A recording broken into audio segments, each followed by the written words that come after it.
화재 판결과 사건을 통해 법률 상식을 알아보는 시간입니다. 알법한 언니의 조을원 변호사 아직 안 나오셨습니다. 안녕하세요, 변호사님.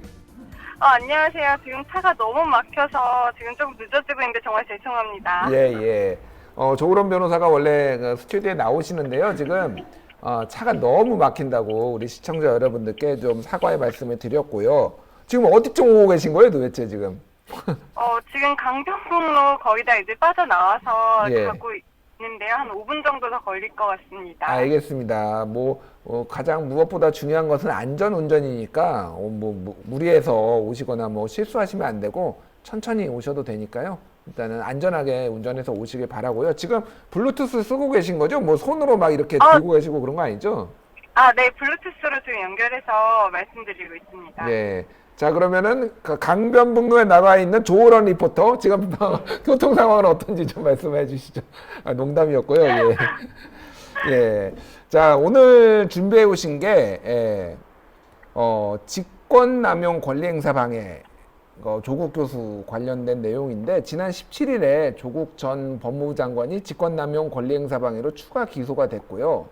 서울대 교수직이 박탈될 위기에 있다라는 언론 보도가 계속 나왔어요. 요거에 관련해서 좀 준비를 해오셨다고.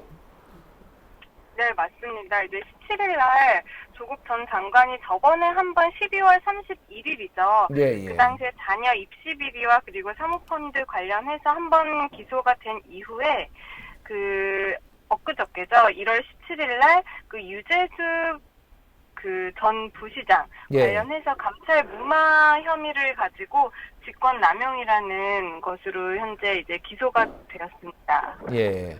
그래서 이제 여러 차례 이제 기소가 됐는데 추가로 기소가 된 것이고, 이 추가로 기소가 된 것이 혐의가 이제 입증이 돼서 만에 재판에서 금고 이상의 형일 경우에 교수직이 박탈된다, 이런 거 같아요. 이게 맞는 건가요? 현재 이제 조국 전 장관 같은 경우에는 서울대 교수지 않습니까? 예. 그러다 보니까 이제 국립대학 법인인데요. 서울대 같은 경우는. 예. 네, 이 과정에서 이제 교육 공무원, 그러니까 교직원의 자격이라든지 징계, 임명 관련해서는 또 사립학교법이라는 사립학교법을 따르고 있는데, 예. 사립학교법에서는 또 교육공무원법 그리고 국가공무원법에 따라서 또 징계를 하고 있는데요. 예. 최종적으로 말씀을 드리면, 그런 사람이 금고 이상의 형이 확정된 경우에는 예. 그런 교직원에 대해서 현재 당연퇴직시키도록 법이 규정을 하고 있기 때문에 조국 전 장관이 만약에 이번에 기소된 그런 혐의들에 관련해서 금고 이상의 형이 확정이 된다면 현재 당연퇴직이 되고 있고요. 또 부인 정경심 교수 같은 경우에도 마찬가지로 여기는 이제 서울대학이 아니라 사립대학이긴 하지만 예. 이것도 똑같이 사립학교법에 따라서도 이제 금고 이상의 형이 확정이 되는 경우에 당연퇴직이 되도록 되어 있습니다. 그렇군요. 그렇기 때문에 두 분 다 만약에 금고 이상의 형이 확정이 되는 경우에는 당연히 이제 교수직을 내려놓을 수밖에 없는 상황인 거죠. 그렇군요. 금고 이상의 형이 확정이 된다라는 거는 대법원까지 가서 형이 확정이 되는 걸 말하잖아요. 맞죠. 그러니까 만약에 1심에서 그 죄를 인정을 하고 더 이상 항소나 상고를 하지 않는다고 한다면 1심에서 확정이 되겠지만, 예. 만약에 그런 사안이 아니고 계속 항소 그리고 상고를 하는 경우에는 대법원까지 가야 이제 확정이 돼서, 그렇게 되면 그때 가서 이제 징계가 아니라 당연 면직이 되겠죠. 지금까지 상황으로 봤을 때는 아마 계속 이제 상고를 할 것 같기는 한데, 어쨌든 그러면은 이게 금고 이상의 형이 확정되려면은 대법원까지 가는 걸 가정을 한다라면은 최소 2년 정도는 걸릴 것 같네요. 이게 만약에 아무래도 2년 정도가 걸릴 수도 있고요. 예. 더 걸릴 수도 있고, 사안에 따라서는 그렇지만, 현재 어느 정도 혐의들이 굉장히 한두 혐의가 아니잖아요. 예. 그렇기 때문에 사안을 좀 지켜보긴 해야 될 것 같습니다. 그렇군요. 아니, 저는 저거 기사가 너무 앞서 나간다라는 느낌을 받아서 사실은 그래요. 그러니까 이게 아직 1심이 나온 것도 아니고, 지금 상황에서 이제 대법원형 확정까지 지금 미리 저렇게 기사를 쓰는 게 좀 의미가 있나 그런 생각이 들어서 어쨌든 그래서 여쭤본 거고요. 예. 네네. 자, 조국 전 장관 당시 민정수석으로 재직하던 시절에 유재수 전 부산 경제부 시장 당시에는 금융위원회 금융정책국장의 비위 사실을 봐줬다라는 게 이제 뭐 현재 그 혐의고요. 이거에 대해서 검찰이 이제 최근에 이제 공소를 한 내용이 좀 밝혀지기도 했는데 이 사건에 대해서 좀 간단히 좀 설명해 주시죠. 관련해서는 이제 그 유재수 전 부시장 관련해서 그분이 이제 뭐 비리 정황을 이제 민정수석실 산하 특별감찰단 감찰로 이제 상당 부분 알고 있음에도 불구하고 그 조국 전 장관이 그 다른 사람들의 부탁을 받고 그 비리를 무마를 했다라는 게 현재 그 입장이거든요. 예. 네. 그렇군요. 일단 네, 제가 들어가겠습니다. 여러 명이 현재 이 기소와 관련돼서 공소장에 보면은 뭐 이를테면은 뭐 백원우 민정 비서관인가요? 그분한테 뭐 서로 이제 뭐 봐줘야 되는 거 아니냐 이런 내용들이 좀 전체적으로 뭐 공소 내용에 들어가 있기는 합니다. 그거는 재판에서 좀 다뤄봐야 될 문제 같아요. 일단 그렇군요. 예. 그렇죠. 이제 뭐 공소장 관련해서는 예, 깜짝 놀랐네요. 이거 언제 오셨나요? 네, 죄송합니다. 예. 늦어서. 이제 다시 한번 좀 말씀을 드리면 예, 이제 예. 검찰이 조 전 장관이 이제 2017년에 민정수석실에 있을 때 이제 여러 가지 감찰을 하게 되잖아요. 예. 그 당시에 이제 특별검찰관의 감찰 업무 중에 하나가 예. 유재수 전 그 부시장 관련해서 그 사람에게 어떤 비리가 있다라는 제보를 이제 들었고 관련해서 감찰을 하던 중에 뭐 외부의 무슨 부탁을 받고 현재 그 감찰을 중단하고 금융위원회에서 별다른 징계 절차 없이 이제 뭐 사표를 받도록 결정을 했다라는 게 현재 혐의이긴 합니다. 그런데 이거는 현재 지금 조국 그 전 장관 측의 입장과 굉장히 대립되는 부분이 있기 때문에 네. 재판 과정에서 어떻게 이제 그러니까 진행이 될지는 좀 사안을 좀 면밀히 살펴봐야 될 것 같습니다. 예, 알겠습니다. 이거는 뭐 계속 앞으로도 계속 아마 여러 번 나올 것 같아요. 왜냐하면 굉장히 다양한 혐의로 다양하게 기소가 돼 있는 상태라서 재판 과정을 좀 지켜보도록 하고요. 근데 요것과 관련해서 좀 네. 이제 최근 시끄러운 일이 벌어졌습니다. 조국 전 장관의 직권남용 혐의 적용을 놓고 대검찰청 간부들이 상갓집에서 네. 서로 언성을 높였다가 이게 네. 좀 정치권에까지 뭐 논란이 되는 그런 상황이 있었어요. 그렇죠. 이제 최근에 이제 검찰 인사가 대거 이제 변동이 되면서 예. 그 대검에 있는 그 부패 관련 그런 부서의 부장과 그리고 그 부서에 있는 일선 수사 지휘하는 검사 간의 이제 어떤 언성, 특히 조국 전 장관에 대해서 그 심재철 부장이 이제 무혐의다라는 의견을 낸 것을 가지고 그 어떻게 보면은 부하죠. 예. 네, 부하인 검사가 그것에 대해서 왜 그것이 무혐의냐라는 것을 가지고 일반 사석, 그러니까 상갓집에서 언성이 오갔다라고 하는데요. 사실 이제 검찰 같은 경우에는 상명하복의 문화가 굉장히 엄격한 집단으로 알려져 있고 실제로도 예. 그렇고요. 또 검찰의 입장과 관련해서는 검사 동일체 원칙이라고 또 아시잖아요. 과거에 있었죠. 지금은 현재도 있기는 하죠. 검사 그게 동일체 원칙이 아직도 있나요? 그게? 지켜지고 있긴 하죠. 그렇기 예, 예. 때문에 상명하복도 있는 것이고 그렇기 때문에 이러한 일들이 이제 굉장히 이례적이다는 입장에서 여러 가지 시각들이 있습니다. 알겠습니다. 어쨌든 지금 핵심은 네. 직권남용 혐의 적용을 놓고 검찰 간부는 무혐의다라는 식으로 이미 이제 기소까지 이루어졌는데 네, 그렇죠. 무혐의다라고 얘기한 것 자체가 굉장히 이례적인데 이런 사례가 있었나요, 전에도? 보통 이렇게 외부로까지 알려지도록 이렇게 의견 차이가 있었던 적은 없었던 것으로 보이고요. 이제 검사님들도 각자의 생각이 다르기 때문에 어떤 사건을 가지고 기소를 해놓고 다른 검사가 이 수사를 하지 않고 이 기소를 하지 않은 검사가 다른 의견을 낼 수는 있지만 지금 어떻게 보면은 조국 전 장관을 기소한 그 부서의 내부에서 분열이 지금 있다라고 보여지기 때문에 이것 때문에 굉장히 이슈가 되고 있는 것 같습니다. 그렇군요. 직권남용과 관련해서는 네. 재판들이 여러 개가 있었어요, 과거에도. 그렇죠. 최근에도 이제 그 안태근 전 네. 검찰국장이 이제 직권남용 관련해서 무죄가 나온 사건도 있었고 예전에 또 이런 관련해서 직권남용 관련한 사례들이 있었는데 최근 법원이 직권남용을 잘 인정하고 있지는 않습니다. 잘 인정 안 한다고요? 네. 그러니까 안태근 전 법무부 검찰국장이 서지현 검사에 대해서 인사 불이익을 준 것은 사실로 보이지만은 이게 직권남용은 아니다라는 게 했잖아요. 최근에 이제 대법원의 무죄 취지로 이제 파기 환송을 한 내용인데요. 이렇듯이 그 직권남용이라는 것들이 요즘 점점 많이 이렇게 이슈는 되고 있는데 실제로 직권남용을 인정한 사례는 많지는 않습니다. 왜냐하면 그 직권이라는 게 자기의 권리 범위를 넘어서 어떤 불법적인 행위를 한 경우에 한해서 이제 처벌을 하고 있는 건데요.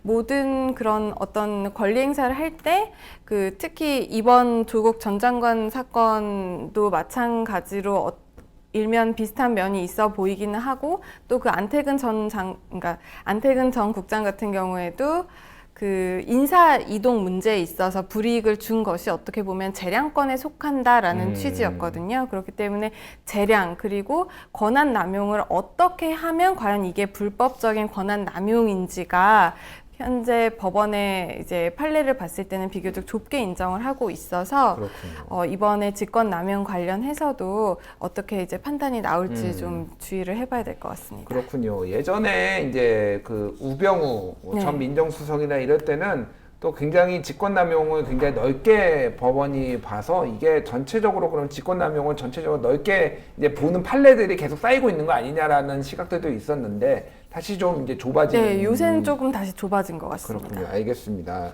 그 조국 전 장관이 서울대 로스쿨에 복직해서 1학기 강좌 개설도 신청한 상태인데 서울대 교수들이 조국 전 장관의 징계 여부를 신속히 결정해달라고 학교에 촉구를 했다라는 건데 이게 왜 서울대 교수들이 이거를 요구를 한 건가요? 이제 서울대 교수들도 이제 나라가 시끄럽고 조국 전 장관이 이제 어떻게 보면 그 가족이 모두 다 비리에 참가했다라고 지금 혐의를 받고 이제 재판 단계에 이제 진행 중이잖아요. 그러다 보니까 이제 일각에서는 이미 거의 다 혐의가 인정된 거 아니냐 그런 사람을 계속 교수로 재직하고 아이들에게 이제 강의를 할 수 있게 해서는 안 된다라는 의미에서 이제 일부 교수들이 이번에 그런 결정을 빨리 해달라고 이제 학교 측에 촉구를 하고 있는 것으로 보입니다. 근데 아까 전에 그 금고 이상의 형을 받으면은 교수직이 박탈이 되는 건데 그거와 상관없이 재판이 진행 중인데도 뭔가 학교 측에서 별도의 징계를 내릴 수가 있는 건가요? 그러면은? 학교 측에서도 이러한 사안이 이제 학교 내부 규정상으로 이렇게 뭐 품위 유지 의무 위반이라든지 아니면은 어떤 중대하게 어떤 범죄의 혐의가 인정이 된다고 보여지는 경우에 한해서는 학교 내부 규정상 이제 징계를 할 수도 있긴 하지만 현재 징계를 한 경우는 아니고요. 징계를 할지 말지 여부를 검토 중이라고 현재 알고 있습니다. 그렇기 때문에 이거는 형사 절차에서 형사 재판에서 뭐 유죄가 나오던 무죄가 나오는 것과는 상관없이 그 독립법인 아까 말씀드렸다시피 이 학교 법인이잖아요, 하나. 그러니까 이 법인 내부의 그 내부적인 징계 절차라고 한번 이해를 하시면 될 것 같습니다. 알겠습니다. 다른 이야기로 넘어가 보도록 하겠습니다. 여순 사건 뭐 기억을 하실지 모르겠는데 제주도에 이제 그 폭동 당시는 폭동이라고 일컬어지는 제주 폭동을 진압하라고 이제 군에서 명령이 내려왔는데 양민을 학살할 수 없다라면서 이제 군에서 반란이 일어났던 사건이 있었어요. 그거를 이제 여순 사건인데 그 민간인 희생자가 72년 만에 재심을 통해 무죄 판결을 받았습니다. 이거가 72년 만에 무죄가 나온 거는 깜짝 놀랐는데요. 이건 어떻게 된 건지 좀 설명해 주시죠. 네, 이제 굉장히 이념 대립이 심했던 그 남북 분단 이후에 1948년도에 이제 당시 제주에서 일어나고 있었던 방금 기자님 말씀하셨던 그 제구 4.3 사태, 4.3 사건이라고 하는데 이 사건을 진압하기 위해서 이제 국방 14연대를 이제 보냈는데 그 14연대가 그 4.3 사건을 진압하는 거는 굉장히 부당한 명령이다 해서 이에 반란을 해서 이제 여수 그리고 순천에 이제 다시 이제 올라온 거죠. 예. 올라왔는데 이제 이거를 국가에서는 반란군이라고 보고 이 반란군을 제압하기 위해서 계엄군을 보냅니다. 계엄령을 선포를 하고요. 예. 그러다 보니까 이제 계엄군이 반란군을 진압하는 과정에서 이제 무고한 민간인들이 반란군을 도왔다 내지는 반란군과 공모를 해서 국헌문란 뭐 내란죄를 이제 저질렀다라는 이유로 많은 분들이 무고하게 이제 사살되거나 아니면 여러 가지 처형을 받으셨다라는 게 이 여순 사태인데요. 예. 그 최근 관련해서 이 반란군을 도왔다라고 이제 그 당시에 주장을 했었던 29세 청년 장희봉 씨가 이분이 이제 철도 공무원이셨나 봐요. 예. 철도 공무원이셨는데 반란군을 도왔다라는 이유로 사형 선고를 받으시고 사형까지 이제 집행이 돼서 그 예. 유가족들이 그 장희봉 씨는 그런 반란군이 아니었다. 무고한 희생양이다. 민간인으로서 무고한 희생양이라고 이제 재심을 청구를 했는데 예. 작년에 이제 재심이 받아들여져서 이제 작년에 재심이 개시가 됐어요. 예. 근데 작년에 재심이 개시가 되고 9개월 만에 그러니까 엊그저께 이제 이분은 무고한 희생자였고 무고한 시민이었고 그리고 또 이분이 그러니까 그렇게 내란죄 그리고 국헌문란죄로 보일 만한 어떤 범죄의 명확한 소명도 되지 않았고 사형 집행도 굉장히 그런 정상적인 판결문에 의해서 한 것이 아니다. 집행 자체도 위헌이었다라는 취지에서 무죄가 이제 선고됐죠. 그렇군요.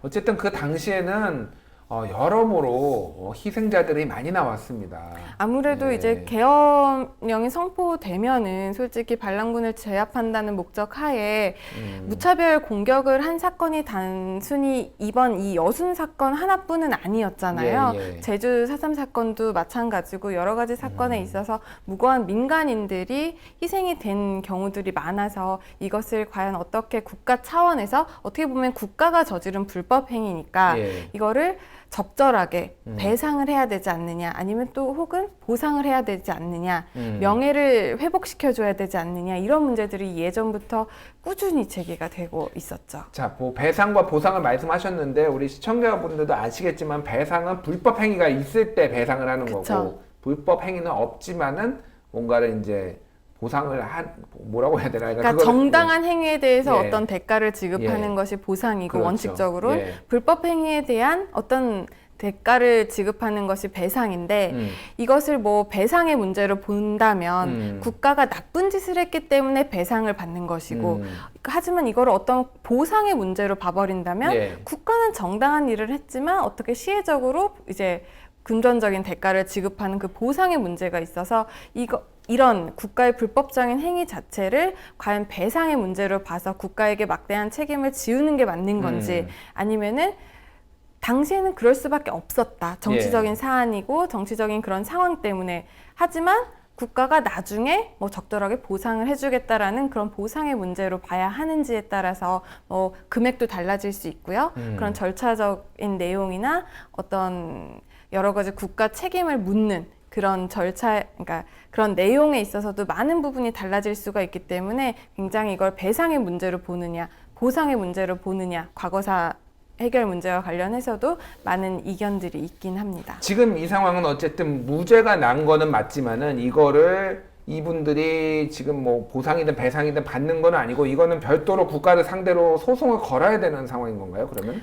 이제 재심 청구도 이분들이 유족분들이 직접 재심 청구를 하셔야 이렇게 무죄가 나는 거예요. 국가가 예. 알아서 나서서 해주지는 않거든요. 예. 그렇기 때문에 이번에 돌아가신 장희봉 씨 같은 사건도 이분만 재심을 청구했던 건 아니고 제가 알기로는 이분을 포함한 두 분이 더 그러니까 총 세 분이 재심 청구를 하셨었는데 예. 이 재심 청구를 하시고 이번에 판결이 나오기 전까지 이 재심을 청구한 나머지 두 분의 유가족이 이미 사망을 하셔서 그 부분에 대한 판단은 아예 내려지지가 않았고 장희봉 씨 관련해서만 이제 무죄 판단이 나왔는데요. 예.